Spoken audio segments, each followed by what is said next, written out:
6वी zone मराठीमध्ये मी सावी तुमचं खूप खूप मनापासून स्वागत करते. आज आपण उन्हाळी वाळवणीच्या सिरीजमध्ये रव्याची कुरडई कशी करायची हे बघतोय. ही कुरडई करायलाही खूप सोपी आहे आणि खायलाही तितकीच खमंग कुरकुरीत लागते. चला तर मग आता वेळ न घालवता लगेच रेसिपीला सुरुवात करूयात. पण त्याआधी एक छोटीशी रिक्वेस्ट आहे. रेसिपी तुम्हाला कुठल्याही क्षणी थोडी जरी आवडली तर रेसिपीला लाईक आणि चॅनलला सबस्क्राईब करायला अजिबात विसरू नका. कुरडई बनवण्यासाठी मी इथे सुरुवातीला अर्धा किलो म्हणजेच 500 ग्राम रवा घेतलेला आहे. हा बारीक रवा आहे पहा. अशाच बारीक रव्याचा आपल्याला इथे वापर करायचा आहे कुरडईसाठी, म्हणजे कुरडई तुमची परफेक्ट बनते. रवा आता आपल्याला स्वच्छ धुवून घ्यायचा आहे. तर यामध्ये आपण भरपूर पाणी घालायचं आहे. रव्याच्या कुरड्या करायलाही खूप सोप्या आहेत, अगदी झटपट होतात आणि चवीलासुद्धा गव्हाच्या कुरड्यासारख्याच लागतात. आता पाण्यामध्ये हा रवा आपल्याला छान मिक्स करून घ्यायचा आहे. तुम्ही चमच्याने सुद्धा ही प्रोसेस करू शकता, पण मी हातानेच हा रवा मिक्स करून घेते, जेणेकरून यामध्ये जर गाठी झाल्या असतील तर आपल्याला मोडून घेता येतील. पाण्यामध्ये रवा मिक्स केल्यानंतर रवा आपल्याला 5 मिनिटे असाच साईडला ठेवून द्यायचा आहे. आता 5 मिनिटे झालेली आहेत आणि तुम्ही पाहू शकता पाणी वरती आलं आहे आणि रवा तळाला जाऊन बसला आहे. आता वरती आलेलं पाणी आपल्याला अशा प्रकारे ओतून काढायचं आहे आणि अशाच पद्धतीने आपल्याला 2 ते 3 वेळेस हा रवा स्वच्छ धुवून घ्यायचा आहे.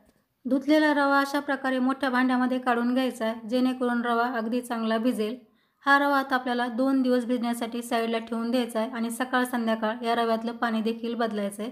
2 दिवस रवा मी भिजत ठेवला होता. रवा भिजत घातल्याचा आजचा 3रा दिवस आहे आणि आज आपल्याला यापासून कुरडया बनवायला घ्यायच्यात. रोज सकाळ संध्याकाळ या रव्यातलं मी पाणी देखील बदलून घेतले. आता हे पाणीसुद्धा आपल्याला ओतून काढायचं आहे. अगदी हलक्या हाताने हे पाणी ओतून काढायचं आहे. खूप जास्त चिकाच्या भांड्याला हलवायचं नाही. जोपर्यंत पाणी पडतंय तोपर्यंत याला ओतत राहायचं आहे आणि चीक पडायला लागला की थांबायचं आहे. आता पाणी ओतल्यानंतर चीक पडायला लागला आहे तर मी थांबते. तर तुम्ही पाहू शकता मस्त आपला पांढरा शुभ्र रव्याचा चीक तयार झाला आहे. हा चीक आता आपल्याला चमच्याच्या सहाय्याने छान मिक्स करून घ्यायचा आहे. याच्या गाठी असतील तर त्या गाठीसुद्धा आपल्याला व्यवस्थित फोडून घ्यायच्या आहेत. तुम्ही पाहू शकता चीक अगदी छान मिक्स झाला आहे. आता हा चीक आपल्याला मोजून घ्यायचा आहे. आता चीक मोजण्यासाठी मी इथे भांडं घेतले. यामध्ये आपण संपूर्ण चीक काढून घ्यायचा आहे, म्हणजे आपल्याला आदण ठेवायला सोपं जातं. आता जेवढा चीक भरला आहे तेवढंच आपल्याला पाणी ठेवायचं आहे, म्हणजे आदण ठेवायचं आहे. पण त्या अगोदर आपल्याला परत हा चीक पहिल्याच भांड्यामध्ये काढून घ्यायचा आहे, म्हणजे हे भांडं आपल्याला पाणी मोजण्यासाठी रिकामं होईल. आता गॅसवरती मोठी कढई किंवा मोठं पातेलं ठेवायचं आहे आणि त्यामध्ये ज्या भांड्याने चीक मोजला आहे त्याच भांड्याने पाणी घालायचं आहे. आता लगेच यामध्ये आपल्याला मीठ देखील घालायचं आहे. तर मी इथे 1 चमचा मीठ घालते. मीठ तुम्ही तुमच्या चवीनुसार घातलं तरीसुद्धा चालेल. आता आपण फुल गॅसवरती या पाण्याला उकळी काढून घ्यायची आहे. इथे तुम्ही पाहू शकता पाण्याला मस्त खळखळून उकळी आली आहे. आता आपल्याला गॅसची फ्लेम लो करायची आहे आणि यामधलं साधारण 1 छोटी वाटी पाणी काढून घ्यायचं आहे आणि पुढे पाणी लागलं तर या पाण्याचा वापर करायचा आहे. आता आपण लगेच चीक हटवून घ्यायचा आहे. एका हाताने आपल्याला यामध्ये चीक सोडायचा आहे आणि दुसऱ्या हाताने हा चीक अशा प्रकारे हटत राहायचं आहे. हटणं आपल्याला कुठेही थांबवायचं नाही, नाहीतर चिकाच्या गाठी होऊ शकतात. आता संपूर्ण चीक या प्रकारे मी टाकून घेतला आहे. आता हा चीक जोपर्यंत घट्टसर होत नाही तोपर्यंत आपल्याला असं न थांबता याला सतत हलवत राहायचं आहे, म्हणजेच हटत राहायचं आहे, म्हणजे या चिकाच्या गाठी होणार नाहीत. गॅस मात्र आपल्याला लोच ठेवायचा आहे. लो गॅसवरतीच आपल्याला ही प्रोसेस करायची आहे. चीक जसा गरम होतो तसा लगेच घट्टसर व्हायला लागतो आणि चीक घट्टसर झाला की तो आपल्याला हटायला आणखीन जड जातो. तर इथे मी दोन्ही हाताचा वापर करून हा चीक अशा प्रकारे हटवून घेते. आता विस्कर मी बाहेर काढते आणि चमच्याने हा चीक आपल्याला हटवून घ्यायचा आहे. तुमच्या घरामध्ये जर दुसरी कोणी व्यक्ती असेल तर चीक हटण्यासाठी तुम्ही त्याचीसुद्धा मदत घेऊ शकता. पण मी घरात एकटीच आहे, त्यासाठी दोन्ही हाताचा वापर करून हा चीक मी आता हटवून घेते. हा चीक आपल्याला जोपर्यंत घट्ट होत नाही तोपर्यंत असंच हटत राहायचं आहे. चीक शिजायला लागला की लगेच तो असा घट्टसर व्हायला लागतो आणि तुम्हाला यामध्ये गाठी तयार होताना दिसतील.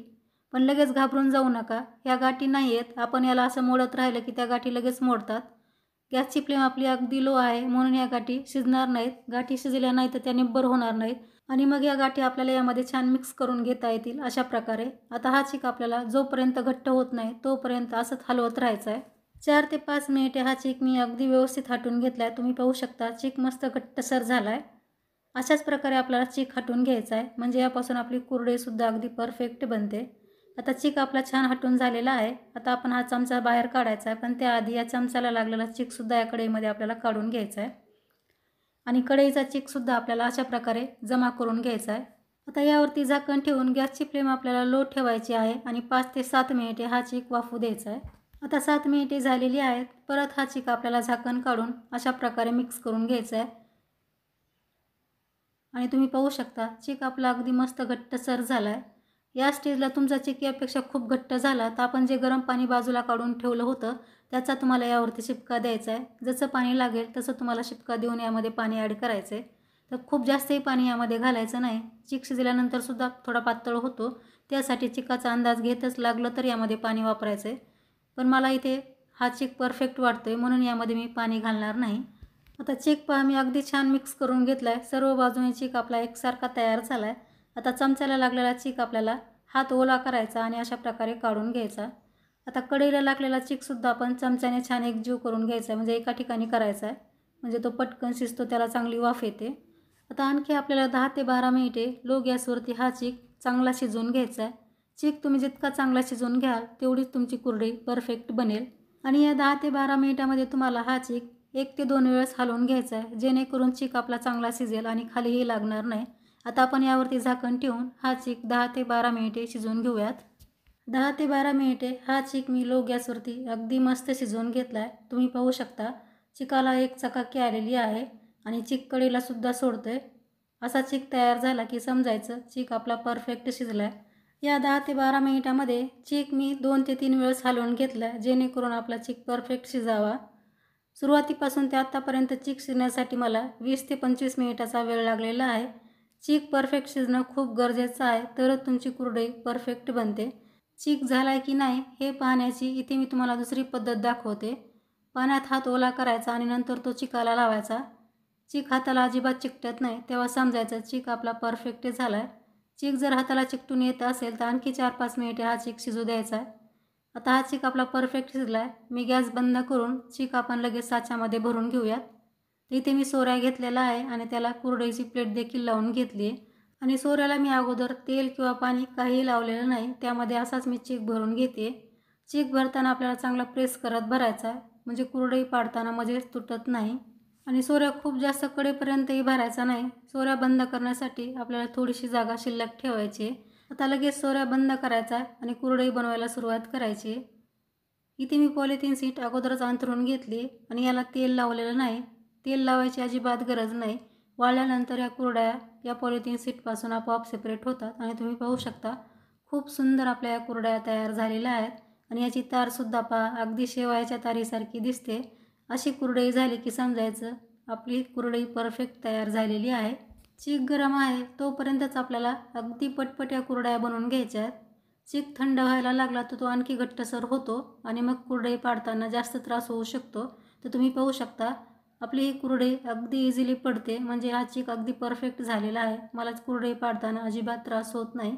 आता अशाच प्रकारे मी राहिलेल्या सर्व कुरड्या बनवून घेते. इथे तुम्ही पाहू शकता सर्व कुरड्या मी बनवून घेतल्यात आणि खूप सुंदर आपल्या रव्याच्या कुरड्या तयार झाल्यात. आता तयार कुरड्या आपल्याला 2 ते 3 दिवस कडकडीत उन्हामध्ये वाळवून घ्यायच्या आहेत.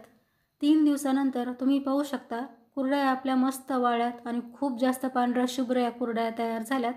रवा भिजत घातल्यावर त्यातलं आपण रोज सकाळ संध्याकाळ पाणी बदलल्यामुळं रवा छान पांढरा शुभ्र होतो आणि त्यापासून मग कुरड्यासुद्धा आपल्या मस्त पांढऱ्या शुभ्र होतात. आणि तुम्ही पाहू शकता कुरडईची तार देखील अगदी परफेक्ट झालेली आहे. चिक आपण छान घट्टसर शिजवून घेतला की कुरडईसुद्धा तुमची परफेक्ट बनते. चिक जर आपला पातळ म्हणजे सैल झाला तर कुरडई वाळल्यानंतर थोडीशी चापट होते आणि त्याची तारही एकमेकाला चिकटते. म्हणून चिक शिजवताना नेहमी थोडासा घट्टसर शिजवायचा, म्हणजे कुरडईसुद्धा अशा प्रकारे परफेक्ट बनते. आता या कुरड्या मी तुम्हाला तळूनसुद्धा दाखवते.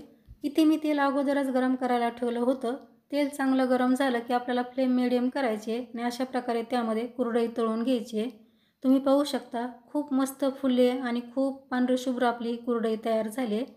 कुरडई तळली की खूप जास्त वेळ तेलात ठेवू नका, नाहीतर तेलाच्या वाफेमुळे सुद्धा त्याला थोडासा लालसरपणा येऊ शकतो. त्यासाठी कुरडई तळली की पटकन तेलाच्या बाहेर काढायची आणि खूप सुंदर आपल्या या कुरड्या तयार झाल्यात. करायलाही खूप सोप्या, खायलाही खूपच खमंग लागतात आणि अर्धा किलो रव्यामध्ये 25 ते 30 कुरड्या तयार होतात. तर तुम्हीसुद्धा आता नक्की ट्राय करून पहा आणि रेसिपी तुम्हाला कशी वाटली हे मला कमेंटमध्ये सांगायला विसरू नका. रेसिपी तुम्हाला आवडली असेल तर रेसिपीला लाईक शेअर करा. चॅनलवरती तुम्ही पहिल्यांदाच आला असाल आणि चॅनल अजूनही सबस्क्राईब केलं नसेल तर मला सपोर्ट करण्यासाठी चॅनलला सबस्क्राईब करून समोरील बेल आयकॉनवरती क्लिक करा, म्हणजे माझ्या येणाऱ्या नवीन रेसिपीचं नोटिफिकेशन तुम्हाला सर्वात अगोदर मिळेल. आणि ही रेसिपी तुम्ही कुठल्या गावातून किंवा कुठल्या शहरातून पाहताय हे सुद्धा मला कमेंट्समध्ये सांगत जा, म्हणजे मला कळेल की माझ्या रेसिपीज कुठपर्यंत पोहोचत आहेत. तर लवकरच भेटू आणखी एका अशा छानशा रेसिपीसह. तोपर्यंत मस्त खा आणि हेल्दी राहा. धन्यवाद.